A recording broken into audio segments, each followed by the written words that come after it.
Hello again, everyone. Thank you for that very generous applause, by the way. I'm not sure I have earned it yet. Hold your opinion for an hour and 10 minutes from now, okay? So that is the amount of time that we have for this final panel discussion Q&A. I would really like it to have it be much more Q&A than extended discussion, although we'll sort of play it by ear. We'll feel how the energy is going. And so, again, as a reminder, if you're here, raise your hand for one of the roaming mics. Stand up if you're able and willing. Tell us your name, ask your question, and please do let us know specifically whom that question is for. Try to limit questions for, like, the whole panel, okay? I know that a lot of the questions are strongly overlapping in the areas of expertise here, so once again, if we feel like there's someone really wants to also respond, we'll just do that. But I think starting off by having it be more directed will be more effective. So just as a quick reminder, yes, we did unfortunately lose half our panelists to the weather, but we still very wonderfully have with us Jeffrey Feltman, Stephanie Williams, Omar Dajani, Suzy Hansen, and Joshua Landis. So I'm going to start off with a couple of lightning round questions. Don't be mad at me. And by lightning round, I mean, like, for this first one, I would like either a word or a phrase, and that's it. Okay? I know that Suzy can handle it. She's a journalist. She can, like, get it down to what it needs to be, but the rest of you, try your hardest, all right? I have a lot of academics in my family, so I say that with both love and respect. Okay, so from everything that I heard over the course of the past couple of days, it does seem to me that 2026 is poised to be an historic year, or a pivotal year, for all of the nations in the Middle Eastern region that we've been talking about, let alone for the global community. So what is one thing that you fear may happen that would put 2026 in the history books? And Joshua, I'm going to start with you down there. Word or phrase?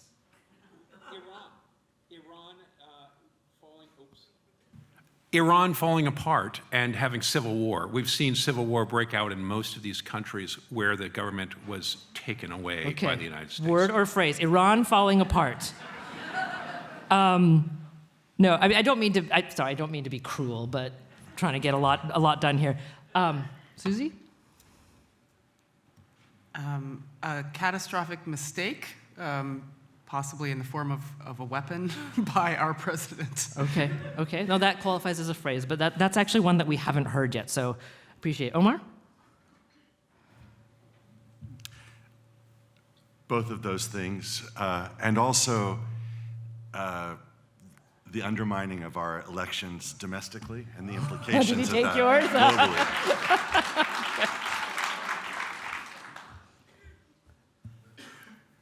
Impunity, both here and internationally. Aha, okay.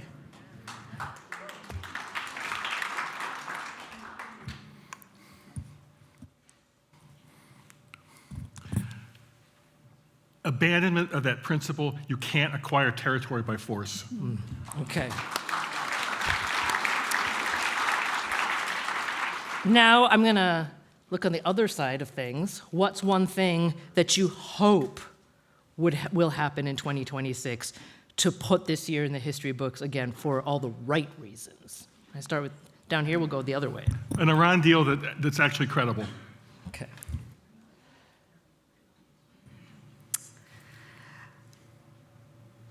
Well, I live in Europe, so I really hope that the Europeans rise to the occasion and fill the very empty space that we have created.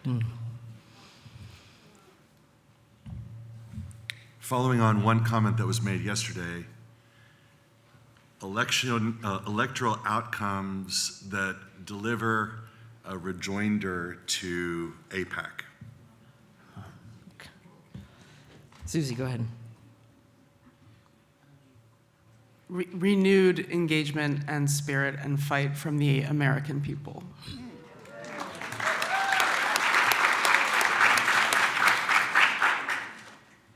I'm going to turn to Syria, where I hope that this new government under Ahmed Shara will throw a lifeline to the three major minority groups that he has subdued, the Alawites, the Druze, and the Kurds, in order to try to build some kind of trust between these groups. Okay, so let's keep those in mind, because throughout the rest of the hour, I want to come back to you, all of you, and ask, how do we get to these places of hope? Now, do I already see some questions? Let's start up there with number 4. Javier Ahumada, University of Maine International Security. This one's directed for Ambassador Feltman, but I'd like anybody to answer this. What does it mean for the stability of the region with United States foreign policy being so volatile, as well as out-of-region players like China and Russia having growing influence in the region? The trouble right now is that we have no strategic vision for the region, that our policies today are based on transactionalism. And transactionalism may be good in the short term for certain people, maybe even good for us collectively, but without a strategic vision, we're missing that far side of the bridge that Omar talked about yesterday for the Israeli-Palestinian issue. Now, I think that the Chinese also have a very transactional view toward the region, and I think the region's very comfortable with that. They like to hedge their bets in a transactional region, but I don't think it's good for us over the long term to just say we're going to make a bunch of deals that benefit us or some of us economically without recognizing why we would be investing in the region in the first place. Does anyone want to follow up on that? Nope. Okay. Mike, 3 up there? Did I take 4 before, or was that 3 twice? Okay, we'll just stick with that. Go ahead. And then Hello, we'll come back. Renganya, Brewer High School. My question is specifically for Ms. Suzy Hansen. I would like to ask if you see a path forward or a possible solution for the way, especially Western, but international media takes the cultural context out of the things happening in the Middle East. Thank you.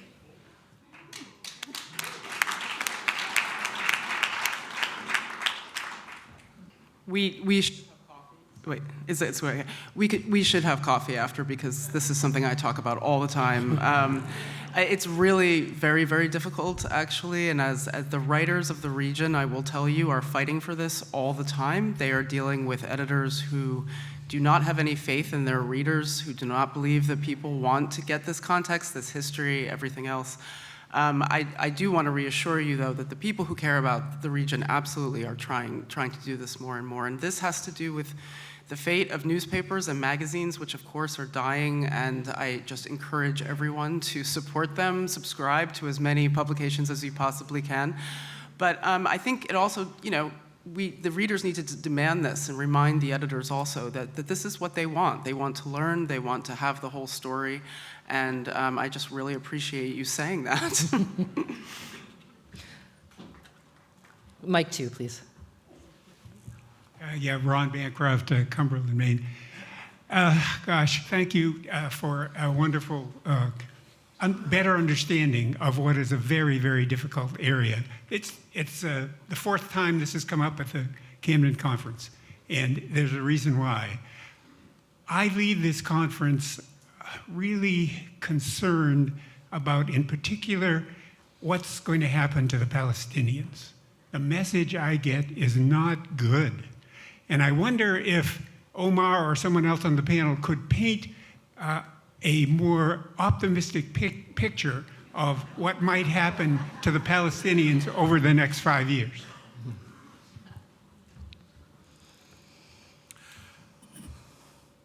When I worked for the UN, my colleagues used to joke that I was too much of a Pollyanna to be much of an analyst.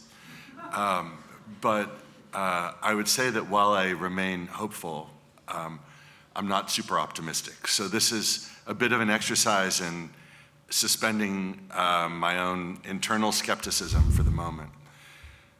I think that there are a few openings right now that could potentially be promising. So one of those is the fact, as some of us were discussing yesterday, that the Trump administration has done something that Palestinians have long sought, which is to take a bilateral dynamic in which they are by far the weaker party, and to internationalize it.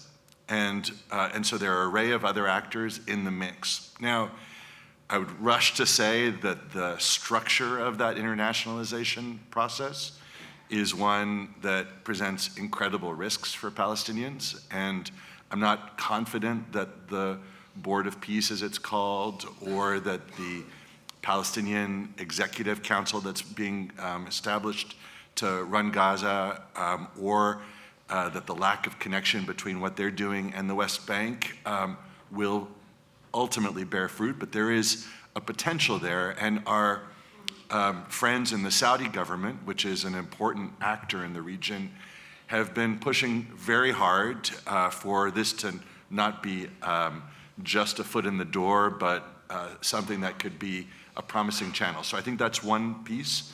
A second piece is, this is an election year in Israel. I think that based upon the presentation from Ethan yesterday, we can't have confidence that we'll see Netanyahu, who I think has been a very dangerous actor in the region.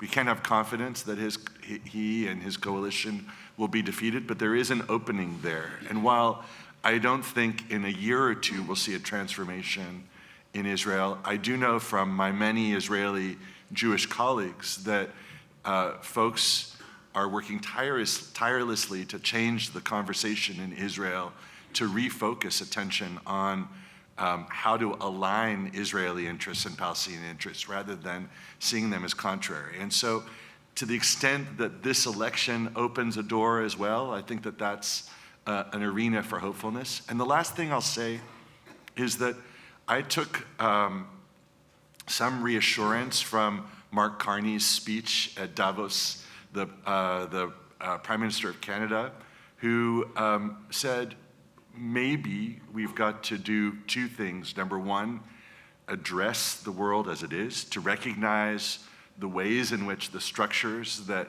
we built so painstakingly over time are not serving us well, to abandon certain fictions, and to face those fictions with a degree of honesty, including the fiction that American power was being exercised benevolently. And secondly, to say, hey, there is room for what he called middle powers. And I see a range of so-called middle powers doing interesting work, including this last summer, recognizing a state of Palestine. Did that transform the situation on the ground for Palestinians? No. But is it a part of what I think remains an important effort to say we will not acquiesce in the elimination of a national movement that is so important to so many people and so central to the security of the region? The strong no that we heard from those actors, or maybe strong is overstating it, but emphatic no, also gave me a little bit of hope. Thank you. We're going to go 1, and then, wow. Okay, 1, 3, 2, 4. That's how the current order will be. Go ahead, Mike. Hi, Tony Grassi from Camden.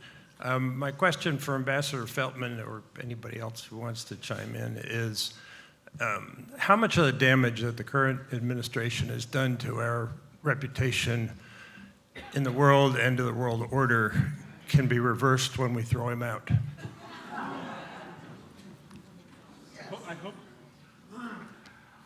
I hope that we can see that sooner rather than later. I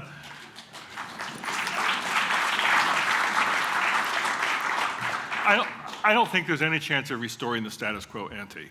There was, and let's be frank, there was already sort of a withering of support interest in sort of the multilateral system anyway. There were, a system built starting 80 years ago was not entirely fit for purpose even before Trump came into office. So there was a need for renewal and refreshing the system in any case. But we had despite the fact that there was a sort of deterioration in the institutions that were established after World War II, there was, in fact, a robust alliance system that remained. And that was an asset that we had. It was more or less a voluntary alliance system, rather than a coerced alliance system that the Soviet Union had in Central and Eastern Europe before the fall of the Cold War. And that's the part that I think that we're going to have a very, very hard time to rebuild. We can work together to rebuild institutions, whether it's renewing existing ones or coming up with new ones, but to have a type of trusting alliance system, I think that we have really lost that. The Canadians may be relieved when we throw the guy out. Presumably they are, but are they really going to look at us ever again the same? Because not only did we elect him twice, but there were 90 million people who didn't vote in the last election. 90 million people who didn't care enough about about those elections to think it was worth going out and voting. And so I think that rebuilding our alliances is much harder than rebuilding institutions. I'd actually just like to follow up with that on a little bit, because part of my job involves talking to just a lot of regular people. And I would like this conversation to avoid not acknowledging that more than 70 million people voted for the current president. We got here through a democratic process. We can have our qualms with the Electoral College, but we got here in the 2024 election through a democratic process. So it's not just a matter of quote unquote throwing him out. You have to convince, Yes. well, you have to convince 10,000 people in Wisconsin, but you have to convince a critical mass of people that voting for somebody else is in their best interest, let alone the interests of the United States and our leadership globally. And I'm going to just... But I'm going to push back a bit. Sure, go ahead. I mean, I agree with the basis of your question, but I'm more annoyed at the 90 million people. More people didn't vote for either candidate. Well, they don't believe in the system at all, so that's an even greater challenge. That's what we have to do, is rebuild some kind of confidence in our system. Okay, so let me follow up on that. What would you suggest that we do? I mean, that's a huge question. Like, how do you rebuild a public's confidence in their own system of government? But are there little cracks of light anywhere that you might see? Well, let's talk about Sudan. That's easier. No, but I mean, and I think one of the challenges. Stephanie and I were both U.S. Foreign Service officers. We served administrations of both parties, and we may have had our own party affiliation, but it didn't matter. And in fact, I don't even know what the affiliation was of my colleagues, my bosses, in my almost 30-year career in the State Department. But now I'm a strong Democrat, because of seeing what's happened. But I'm not altogether happy with with the Democratic side either. And what really concerns me about these elections is, if we have credible elections, and I think there's a question mark, there may be a lot of people that voted for the Trump alliance, the MAGA alliance, who say, it's not really, we don't like these tariffs, it's not really producing, and they stay home. But what I'm worried about is that the Democrats have not come up with a very inspiring alternative. Yeah. So, does anyone else want to add follow-up to that, Joshua? Yeah. I'll bring it back if I can bring it back to the Middle East for a second. Jeffrey and Vali Nasr and others talked about how the security structure in the Middle East collapsed last year with the destruction of Hezbollah, regime change in Syria, and the bombing of Iran, the 12-day war. That, what was called the axis of resistance, the Shiite crescent, some people called it, that stretched from Iran through Shiites of Iraq, Syria, Assad regime, to Hezbollah, which was designed by Iran to keep Israel from bombing Iran's nuclear facilities. And for a long time it worked. It worked in the sense that Israel didn't bomb Iran's nuclear facilities. It did bomb Iraq's nuclear facilities and Syria's nuclear facilities. Once that axis of resistance collapsed, Israel bombed Iran And now America's jumping in and thinking we can finish them off. And we're seeing an alternative axis grow up between Turkey, Syria, Saudi Arabia, and some, Pakistan's thinking about joining in, and others too.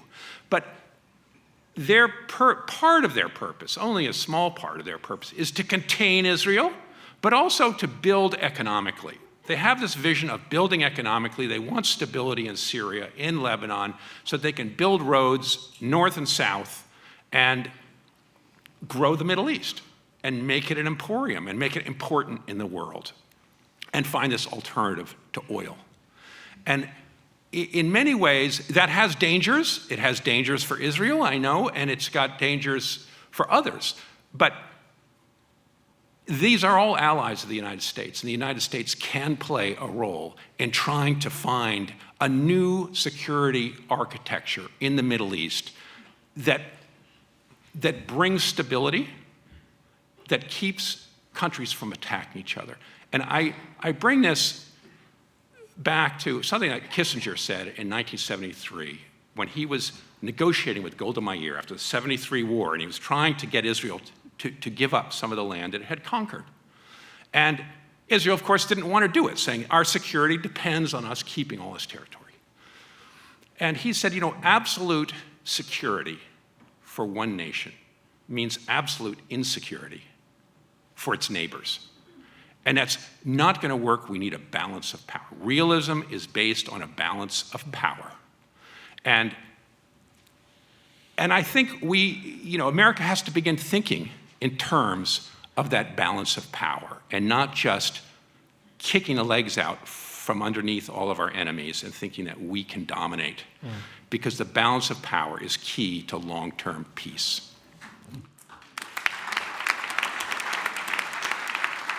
Did I say 4 next or 3? I honestly can't remember. 4? 3? 3. Okay, Mike 3. Thank you. I think it's 3, but it might be 4.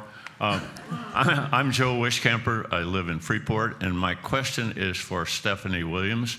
It has to do with the influence that Russia has historically had and wanted to have in the Mideast and in Northern Africa. My impression is that we haven't heard much about that in this conference, nor have we heard much about it in the news in the last couple of years. Is that because they're so preoccupied with Ukraine that they have ceased to attempt to have that influence, or am I wrong? You're right that we haven't talked enough. Certainly there was a huge Russian hand in propping up Hafez al-Assad and his son for so long. And I can say in Africa, in Libya, in Sudan, into the Sahel, they are, regardless of what's happening in Ukraine, they are very present. They have rebranded after Mr. Prigozhin, who I had a very strange encounter with him when I visited Moscow in 2022, 3 weeks before the invasion of Ukraine. When he passed, they sort of came out into the open and rebranded Wagner into the Africa Corps. And of course, it was always part and parcel of the Ministry of Defense, the intelligence apparatus. So now it's just right out in the open, and they are very invested in places like Libya, where they're propping up one party to the conflict. They're very present, sort of south of Libya with these rat lines that run into the Sahel, into Chad. It's a variety of, they're extracting resources, they're running trafficking networks, they're moving weapons, they're meddling.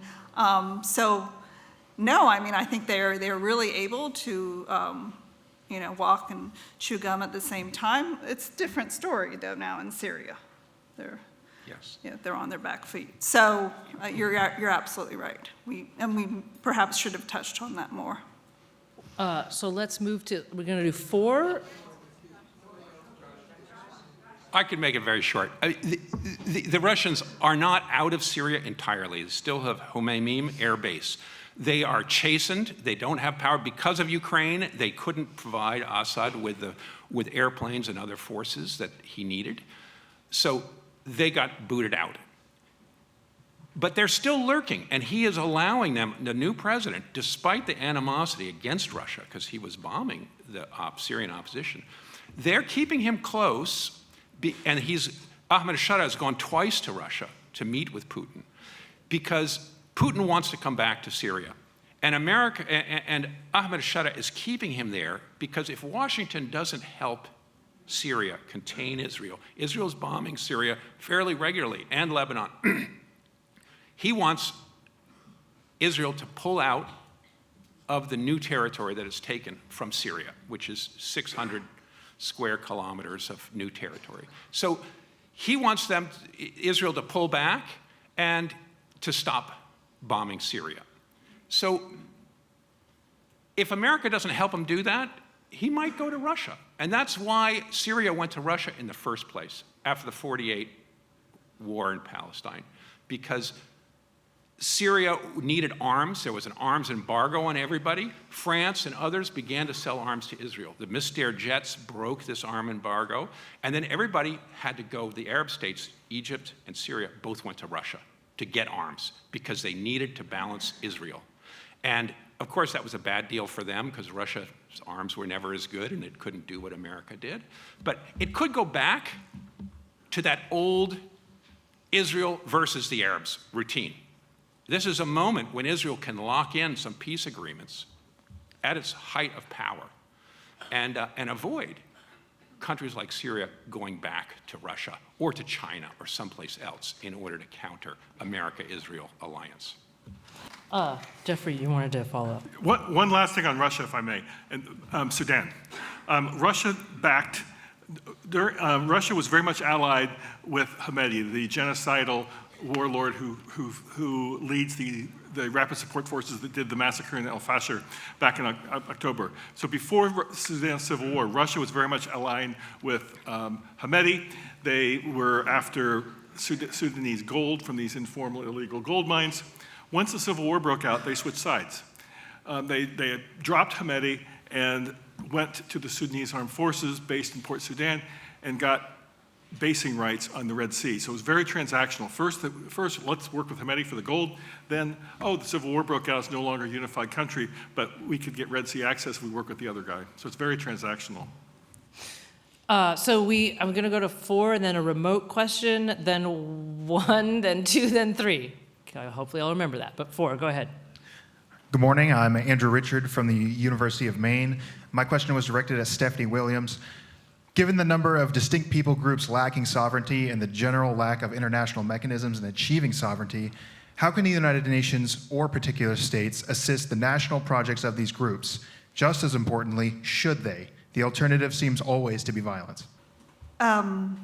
So I tried to touch on this in the talk, and there's no cookie-cutter approach to all of these, distinctive ethnic groups. But I do think, and there's so much that can be fixed in the UN system, but there are things that people like Omar have done, people like Jeff have done, and the teams that we had in terms of really helping countries address constitutional issues. There's a real body of expertise in the United Nations for this kind of work.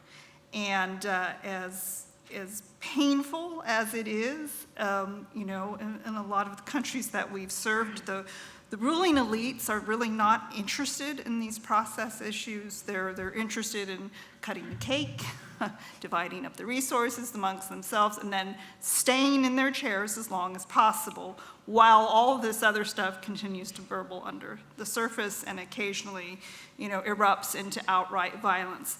And so to have basically a neutral, UN political mission, is usually what they fall under, with an expert team that goes in and works, often very quietly, with various experts, with the judiciary, with the political parties, to move this kind of process, a constitutional process, which I think for these groups is really the best kind of architecture umbrella under which, their rights can be enshrined. It's not foolproof, of course. We can see how easily constitutions can be violated and discarded, but it's definitely a starting point for, in many of these countries where maybe constitutions are stale, or in countries like Libya where there is no constitution, it's very much part of the political, social conversation for the kind of contract between the ruled and the rulers. So I sort of revert to that answer. Thanks. I really want to get to this remote question because it's excellent. It's from Peter Imber in Camden, who asks, what role will access to water play in the near future for the Middle East? Water is major. In Syria, the Euphrates River is really about half of what it used to be. Turkey has built 23 dams upstream in order to feed its own people and spread agriculture, but that has starved both Syrians and Iraqis downstream. Almost 1 million people, before 2011, the Arabic Spring, almost 1 million people had left farms along the Euphrates River that goes through Syria into Iraq and moved to the outskirts of city. And it wasn't the major reason for the civil war that broke out in Syria, but it certainly was a contributing reason. And that pressure of people leaving their farms because there's not enough water, there's not enough irrigation, you can't dig wells anymore and get water out the way you used to. That's happening through Iraq, through Syria. Iran is, as we know, is really at a crisis. The big lake around Tehran is dried up. So it is a major problem that is coming down in the Middle East, and it's going to make things a lot tenser. Anyone else? Yeah, please. And then Omar after. Yeah. And keep in mind that the Nile River, the mother of Egypt, as they call it, access to Nile River waters could provoke war between Ethiopia and Egypt. There's one other layer that is really a big part of the dynamic in Israel-Palestine, which is the link between water, energy, and climate change. So the main way in which the Israelis, over the last number of years, have diminished water conflict, even though Israel controls the entire water regime in Israel-Palestine right now, whereas before there was a real worry about supply, that worry has diminished because Israel has been a leader in desalination. But desalination costs a lot in terms of energy and raises concerns in terms of climate change because of the use of energy for those purposes. And so as we move toward trying to think about regional approaches to dealing with this question, across not just Israel-Palestine, but more broadly linking the Levant and the Gulf, these are conversations that have commenced.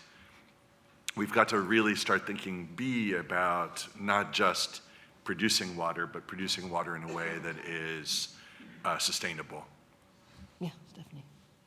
Yeah, I totally agree. And on the issue of how the lack of protection or maintenance of infrastructure as it pertains to particularly water and conflict intersect often very tragically. And Libya, for instance, had 9 desalination plants at the time of the uprising against Gaddafi. When I arrived in 2018, none of those plants were functional. Sewage was just being pumped directly into the Mediterranean Sea, where then people would go swim. So that was one. So then just constant conflict hit all of the sort of infrastructure that provided basic services, including Gaddafi had a great man-made river that pumped water from the aquifers in the Saharan desert up to the cities on the coast. And then, so none of that was fixed. And then you had climate change, extreme heat, terrible summers, and then freak storms. And some of you may remember on September 11th, 2023, a small port in eastern Libya, in a period where there was very seldom did you see rains, had a sudden, very strong thunderstorm that washed down from the mountains, the Green Mountains, the dam that had not been maintained because of conflict and corruption broke. And to this day, 8,000 people are unaccounted for. They were literally washed out into the sea, gone. So this is the real impact of this kind of, all of the confluence of all of these issues in just one country, let alone the region. Wow. Okay, so I promised 1, 2, and 3 in that order for now. So mic 1, please. Yes, hi. My name's François Omar. I live in Belfast, Maine. We're meeting here this weekend on the land that's the traditional homeland of the Wabanaki people. And my question really goes mostly to Stephanie, I guess. Despite the appalling, history of settlement in this continent and the treatment of the indigenous people, at the present time, they have certain tribal sovereignty in various places and in the First Nations in Canada. Are those models of any interest in this constitutional reimagining for some of the displaced folks without states? That's an excellent question. I haven't really seen that, model invoked. I think that in some of the countries, it's because these populations are actually quite integrated. In other places, they're geographically isolated. I guess, if I think about Libya, Gaddafi's model was to sort of, imprison them in their regions and kind of Arabize them, force the majority culture on them. It didn't work very well, and the minute that he was gone, they sought those rights. But I don't know, Josh, are you? I don't know. I don't think that that's exactly. Do you see? I can speak Omar? a little Okay. to it. Well, So I along with a colleague of mine, Asla Bali, worked for a number of years on a book that looks at federalism and decentralization across the Middle East and North Africa. And the question that we were grappling with in the book was the extent to which, in a region that really has had incredibly centralized governments in the 20th and 21st centuries, following a long stretch when governance was, in important ways, very decentralized, whether a kind of return to decentralization across the region could encourage better governance and could help to deal with some of the identity conflict issues. And the record, so I'll say that there have been questions, not so much about transplanting models that have been used for indigenous persons in countries like the United States or Canada to the Middle East, though I think that the Canadians, maybe even more than us, have some interesting models to emulate with regard to some transitional justice questions. But I think the really difficult thing is that in all of these states, what we're struggling with is weak nations, for the reasons that Josh was talking about yesterday, that make central governments very jealous of power. And so ceding authority to ethnic groups, to indigenous peoples, even to national minorities like the Kurds, all of those things have been fraught exercises. And we didn't get a chance to talk very much about the extraordinary experiment that you alluded to earlier, Stephanie, that the Kurds have undertaken with what's called democratic confederalism over the last 10 years in Rojava, where they built this really innovative structure that was bottom up rather than top down, even though the party structure was a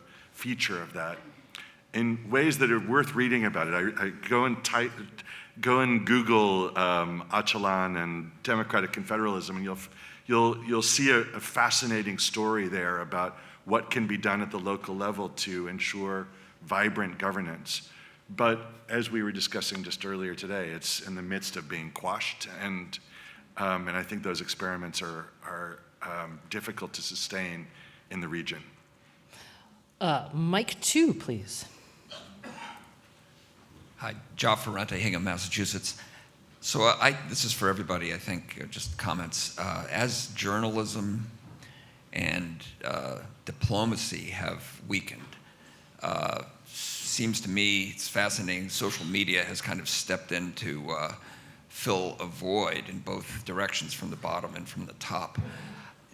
Do you see this as true, as important, as effective, as positive or negative?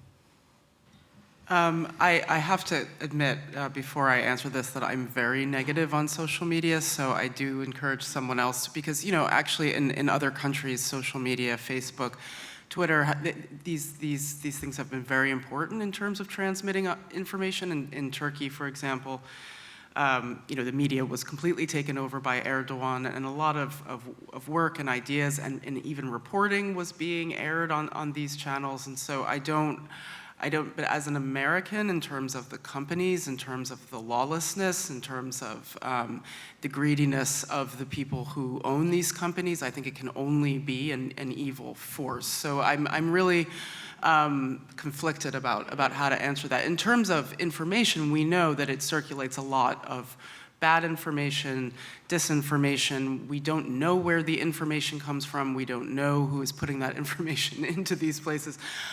So on that note, I think it's also incredibly dangerous. I mean, it has destroyed journalism. These companies have destroyed journalism. So I don't, real reporting is a magnificent thing. It's been something very crucial to many democracies, but it is really being winnowed away. And no one really seems to care that much if you think about it. And I think the difficulty too is that we're all on these channels, and I wonder sometimes, if there should be some kind of nationwide strike but it doesn't seem that that's possible to get going. So yes, those are my rambling thoughts. Go ahead, Stephanie. Okay, go ahead. Stephanie. I was just going to comment that actually social media played a very big part in the mediation that I led in Libya. And I write about this in my book because, we grew up in the U.S. Foreign Service, and then we joined the United Nations, and you're bound by the institutional guidelines on, how to share information, how to, draft your press release, and it goes through clearances, and it's never, timely.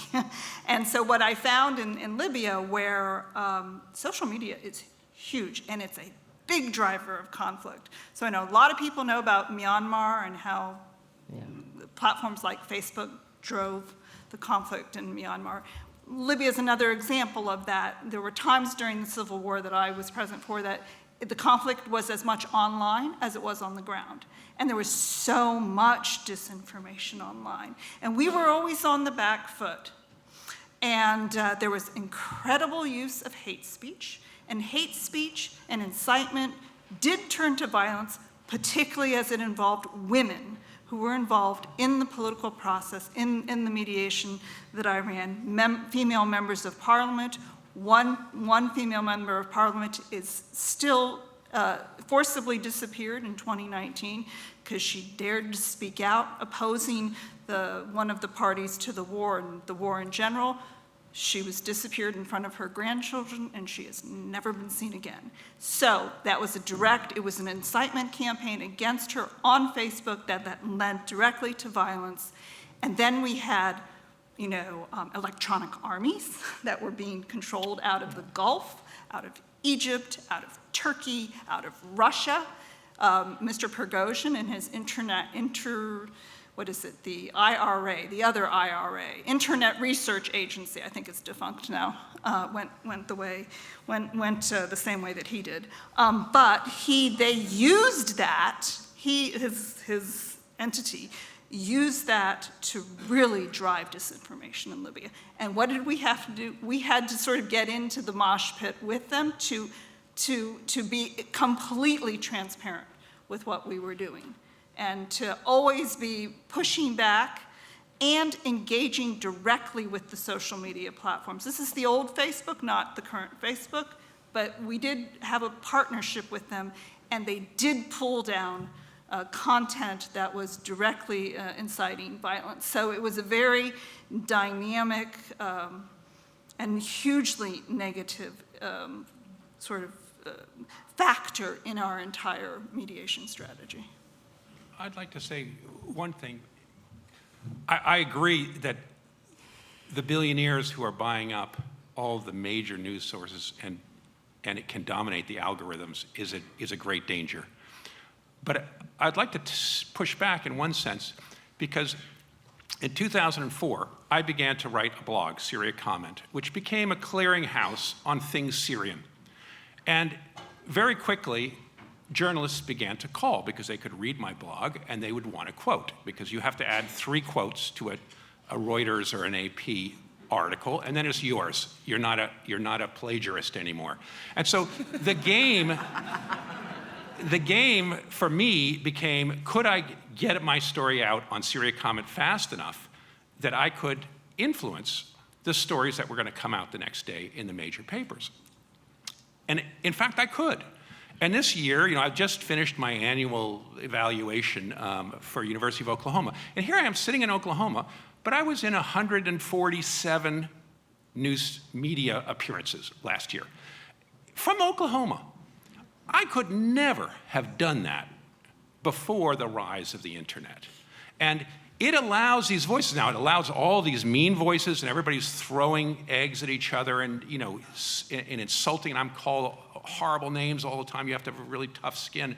But it has changed the way journalists can get information. Of course, they have to be very careful, and they have to find many sources that are going to contradict each other and sort of wade through this. But it does bring an incredible amount of attention to places like Syria, where it was a black hole. People didn't know what was going on. During the Hama uprising in 1982, I was living in Damascus as a student. They left me there because the world didn't know that 10,000 people were being killed in Hama. These dictators could black out the news largely. Today, they can't do that. Every time there's one person killed, there's 100, people commenting and taking photos and putting it up on the internet. It's a much more, for better and for worse, there is just a ton more information out there. Can I just add one thing? Because a member of my family has kind of a unique perspective on the question of global stability and social media. My brother, until 2020, used to be the head of all of Facebook's civic and election integrity groups. You might have even talked to members of his team. He was running around the world all the time. He first told me in 2015, I called him up, I was like, hey, how's it going? He's like, the Russians are giving me problems. And then, lo and behold, not that long later, we found out why. But the reason why I mention this, he has told me frequently that we have to remember the bottom line is that these companies are in it for money.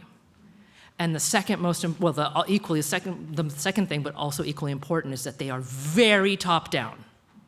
I mean, everything you think about Elon Musk changing Twitter/X is true. Mark Zuckerberg is uniquely powerful at Facebook/Instagram. I mean, he's even set up the public structure of the company such that he has most of the votes on the board. He's his own boss.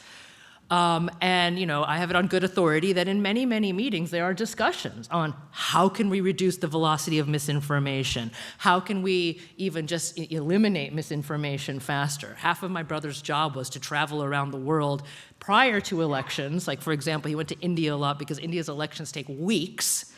And trying to negotiate with the prime minister there about, well, India does have free speech laws, but on the other hand, they want to protect misinformation from going out in certain states. And on the other hand, the BJP has some interest in what kind of information is going out. But my point is that we're in the age of the information robber barons. And so another issue when we talk about regional power is we have a consolidation of global information power. And while I am at heart an optimist, this is uniquely dangerous.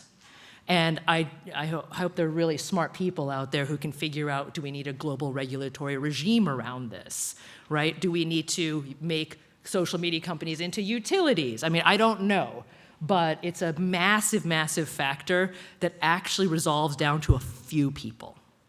And I hope there's opportunity there. But Ambassador, do you want to say anything? No, okay. Wild and crazy time. I think this is my opinion only, but when my brother left in 2020, it's because A, he couldn't do it anymore. B, Facebook had dissolved at that time their civic and elections integrity groups. And C, I think he actually suffered a profound moral injury and is still recovering from that. Okay, back to your questions. I promised Mike 3 up there, then we'll go 3, 1, 4, 2, okay? Hi, Chris Barr from Yarmouth. My question, I think, is mostly directed toward Ms. Williams and Ambassador Feltman in your capacities as former senior U.S. foreign policy officials. The roll-up of USAID and the gutting of the senior and middle levels of career State Department happened faster and were more extensive than even I was afraid of, and seem to have been linked with a similar kind of thinning at the National Security Council. So my question is, how can a following administration rebuild our foreign policy institutions? What obstacles do you see to that? And then what are the consequences in the region if we don't?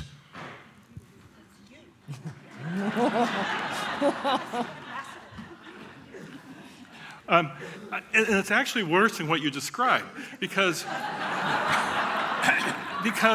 basically an entire industry has been destroyed. Because it's not, in the olden days, people would leave AID and go work for CARE International, go work for World Vision, go work for some of these Beltway bandits that did work for AID. Those people lost all those companies and faith-based charities lost all of their contracts too.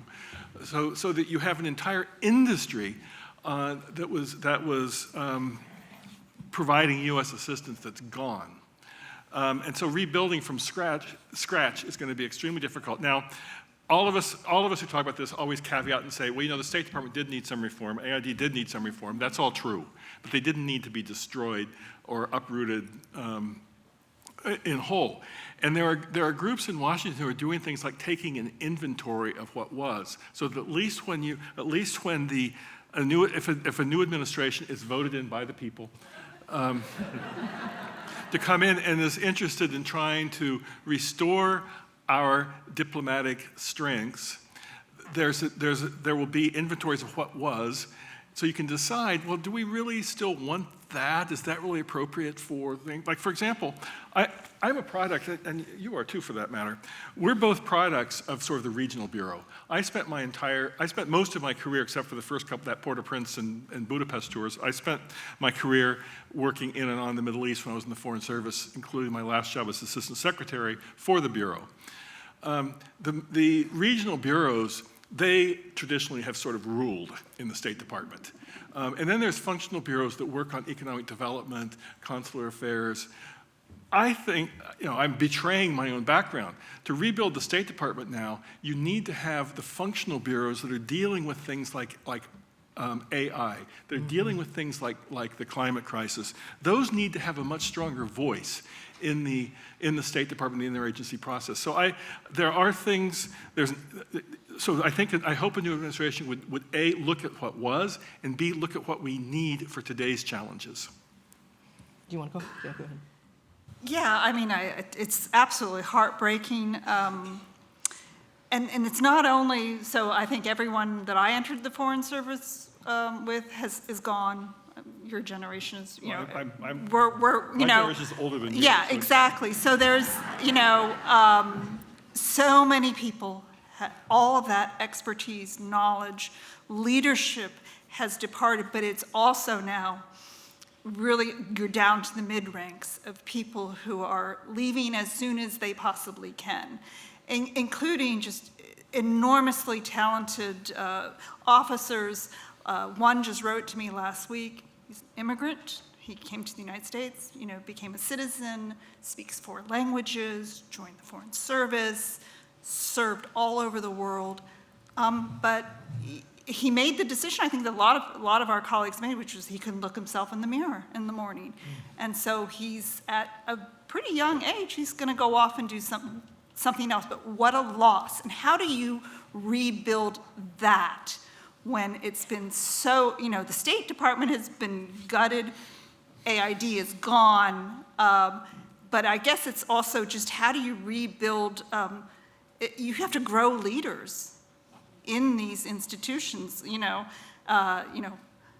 Jeff was such a great leader and a mentor to so many people. You were though, and but this is what the institution with people above you who were your mentors. I feel like so much of that is gone. There's no interest in what professional diplomats have to bring to the table. And I fear it's not going to be a quick turnaround.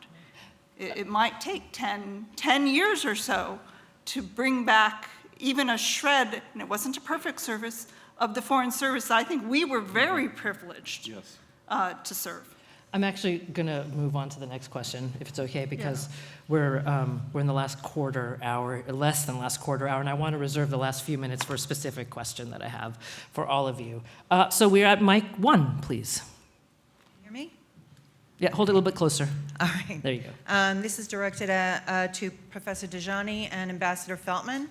My name is Kimberly. I returned last month from volunteering as a protective presence in the West Bank beside a rabbi, Israeli Jews, and other internationals. 2 nights after I left, I watched on my phone, real time, as the buildings where I ate and slept were burnt to ashes by settlers. The Palestinian villagers were brutally beaten and 2 protective presence volunteers were hospitalized. I was in Meghna, where 19-year-old Nasrallah Abu Siam, a Palestinian American, was beaten and shot to death this week. I wonder if you would speak about Israeli cabinet decisions and vision to expand Israeli control in areas A, B, and C. Ambassador Huckabee's statement that all the land belongs to Israel. Do you mind if I'm sorry, I really do not like cutting people off, but since we are in the last 12 minutes here, can you just, do you have the specific questions? Yeah, okay. Those are my questions. Can you speak about the cabinet decisions around expansion of control over areas A, B, and C, Ambassador Huckabee's statement, and whether Netanyahu has assessed that settlement expansion will help him secure re-election? Thank you. Thank you. There's so much to say. I'll try to be brief. I think, first of all, this is the culmination of a long process of creeping annexation that's been going on for more than a decade. And what we have seen is that Washington, sadly, in both administrations, has failed to use the leverage that it possesses fully to respond to that process, though it has contained some aspects of it. The Biden administration undertook to create the beginnings of penalties through some minor sanctions against settler leaders, and there was pressure to go further than that wasn't observed. The Trump administration has rolled that back, and Ambassador Huckabee, as you indicated, seems to have little appetite for defending Palestinian Americans, let alone Palestinians in the West Bank. So I think we are seeing a culmination of a longer process. I think the second thing I'd say is that if you look at what the religious nationalists in Israel's government really care about right now, what they've always really cared about, it's the West Bank. It's not the Gaza Strip, although that's something that's become a part of a preoccupation.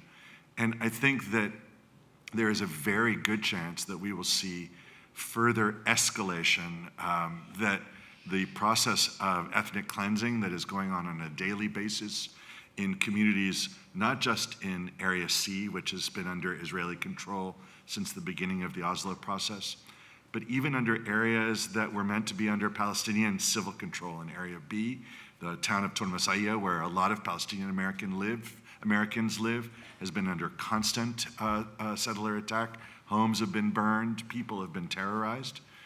And so I think that we will see an escalation on that front unless there is really strong action on the part of governments in particularly Washington and also in Europe. And I don't know that we are seeing anything close to it yet. But I think it's an incredibly dangerous trend. And what I worry about, and I'll stop here, is that we could see in the West Bank dimensions of what we have seen in the Gaza Strip before long. Ambassador, did you? Masochist that I am, I watched the entire Board of Peace inaugural event. And I was struck by the juxtaposition between the words I was hearing and the realities that you describe on the West Bank. Speaker after speaker after speaker after speaker talked about the quest for peace, the people of Gaza, not the Palestinians of Gaza, the people of Gaza. Palestinians wasn't mentioned until like the 12th speaker. It wasn't until you got to the Arab participants that you started hearing about concerns about the West Bank. So the juxtaposition between Board of Peace, Gaza discussion, and the realities that you saw was striking. But this isn't new. It's worse now, but it's not new. Administration after administration after administration has failed to hold the Israelis accountable for settlement expansion. I was the number 2 and then the acting number 1 of the late U.S. Consulate General in Jerusalem, which was our diplomatic representation of the Palestinians. That's when Omar and I first got to know each other many, many years ago. And we tried to document the realities of the West Bank. This was 25 years ago, which was not good. But no one in Washington, for a number of reasons, would ever really respond to these descriptions we had, these heartbreaking descriptions, less heartbreaking than what you're describing, but heartbreaking description of what was happening. And then remember WikiLeaks, that when all the cables were released back in November 2010, all these State Department cables ended up on the internet. It was an early example of internet effect on diplomacy. The Israeli ambassador at the time, Michael Oren, came in and pounded on my desk, so angry about one of the cables that we had sent from Jerusalem, trying to describe what was happening in the West Bank. Again, awful, but not as awful as what you described. What made him so angry was the subject line of the cable. Settlements, comma, like water, comma, expand when frozen.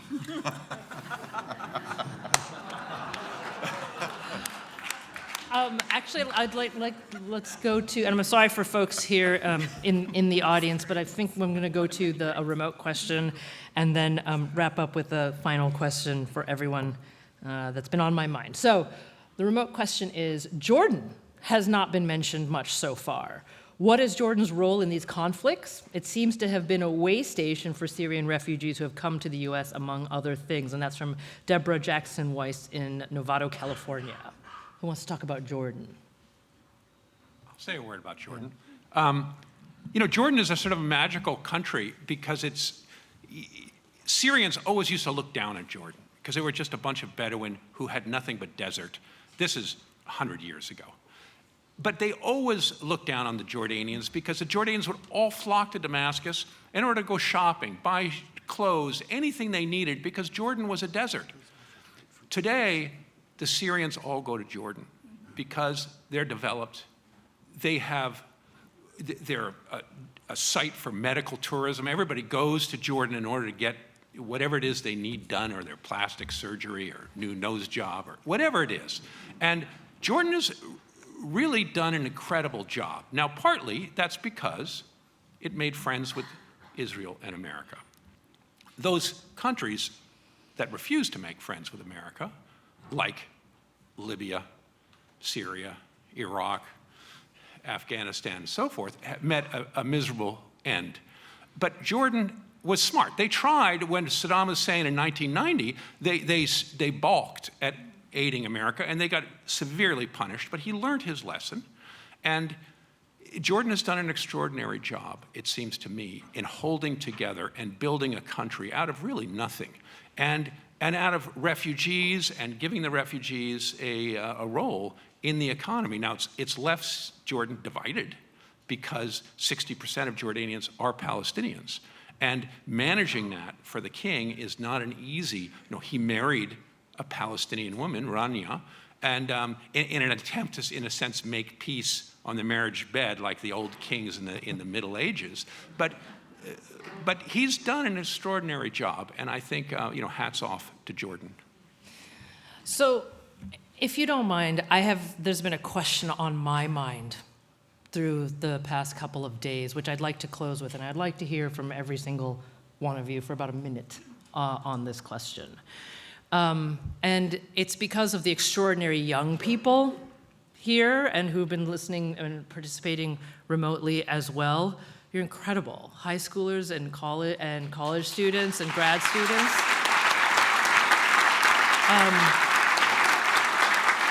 Really, really incredible. I've been telling all of our guests over the past couple of days, I'm a mother of a 15-year-old and an 11-year-old, so there is a question in my mind that weighs heavily on my own work. And that is, we grown-ups, quote unquote, we're bathing you in catastrophism. We're drowning you in, climate catastrophism. We are drowning you in talk about the inevitability of fascism. We are telling you that being radically cynical about the future is the only way to survive. Part of it's because life is difficult right now. I'm not going to deny that. But as if humanity hasn't faced such moments before. At heart, I am an optimist. And I feel duty-bound to all of you, young people today, to close this incredible conference on a thoughtful note of hope. Because I would like all of you to take a minute to tell the young people here why they should be hopeful, why they should stand up and hold up their heads high and say, I want to be a part of the process, whatever the process is, to work towards a better future. I don't want to end on a note of, radical cynicism being the wise man's way forward. I know that realism matters, but hope does too. So Joshua, can I start with you? I'll start with you, and then we'll work our way down, okay? Hope. The UAE is an extraordinary society. I went on a trip there about almost 2 years ago now. It was an Israeli firm that hired me to come and give talks to Russian oligarchs. There were about 50 Russian businessmen, super cosmopolitan, educated in Canada and in England and around the world, who were trying to escape sanctions in Russia. And they were being given golden visas in the UAE and attracted to the UAE to move their businesses there by this Israeli firm, Russian Israelis, who could speak to them and were recruiting them and bringing them to the UAE. And the UAE gets more new millionaires every year than any other country because they've made it so easy to move your business there and to do business. And it's just a booming place. Now, of course, it's built on oil, and that oil is unstable. But they are, they have a vision of growth. They're competing with Saudi Arabia. But that is, hopefully, that's stability and growth that could come out of that is something that's positive for the region. Go ahead. Okay, I'll say two things. One about Turkey, which is, I had ended my talk yesterday saying you shouldn't count that country out. And the reason why is because that's what Turks always say. And they say this is a very old country, old place. We have been through a lot. And we've seen a lot of terrible phases. We've seen sultans, we've seen dictators, we've seen military coups, and we have survived that, and we will come out again. And I think that actually, in a weird way, it's important to look at strange examples you might not think would be the ones to look to, like someone like Erdogan and his party, because this is someone who sort of created a new politics. He recognized what was missing. He used his own experience as a migrant to the city. He created a politics out of those neighborhoods, and then he expanded it, and it spoke to his people.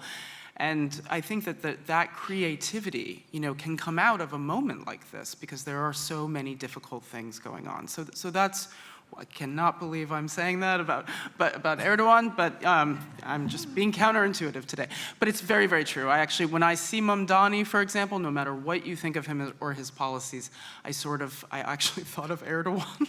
So, in the early years. So that's one thing. And second, I just want to remember that, the protests about Gaza in the last 2 years and the continuing protests from the youth, in which people just preserved their basic sort of innocence and said, like, this is just wrong. It was something very inspiring to everybody, and I hope you hold on to that, because we are all old and cynical. And what we often need is for people to just ask those basic questions, those simple questions. Thanks. I think about something that the historian Jill Lepore said in an interview recently. She was asked about whether she's hopeful, and she said, I don't have a lot of use for hope, but I do have a lot of use for determination. And she pointed back to folks who in the early 19th century in the United States would not have been able to be hopeful that slavery would come quickly to an end, or that women would have the right to vote in the United States, but who maintained determination, who kept fighting and building. And that's very much the spirit that animates the work that we've been doing in not just the political project that I told you about yesterday, but also a whole array of research projects that are meant to do what was done in the 1940s, in the middle of World War II, where there was darkness everywhere, but a sense of, if we plan it, if we build this United Nations, start thinking about a blueprint, then when the moment arrives, we'll be ready. That's what's also guiding us. Not the sense that the moment's here, but you've got to start now for when the moment does arrive. And so I think the younger generation have already shown us the way, as Suzy was saying, with regard to protests, but I think also not losing ideals, but thinking about how to deploy them when the moment arrives. I do want to hear from both of you, just so you know we're over time, so if you could keep it. Be very brief, yeah. Can you hear me? Yeah. So for the Middle East, North Africa region, the ray of hope for me is the role of women. And we talked about this yesterday, right? We said, I think it was Bernie and then Robin talked about it as well, that women are now 60% of the graduates, and you see the pictures from the political meetings and it's all guys in dish dashes, but the women are there, they are taking their place. I saw it directly in the political talks that I led in Libya, where the women in the room, that I made sure they were in the room, were the peacemakers. They were the bridge between the quarreling men. So I think as we look, sorry, it's true. It's very familiar, okay, right? Yeah, but so watch that space. If you see how far women in Saudi have come, that's just a glimpse, I think, of hopefully what we see in the future.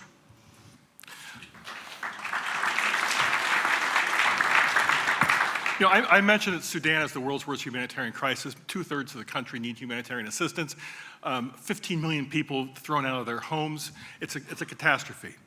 But there's these system called the emergency response rooms. The emergency response rooms are providing grassroots soup kitchens, grassroots medical support, grassroots transportation, and they're run by the youth. And the youth are able to do this because they're connected. And they're connected with each other to figure out how to get past checkpoints. Where is their medical supplies? Where are their food supplies for their food kitchens? And the youth in Sudan have been providing life-saving assistance in the most extraordinarily difficult circumstances.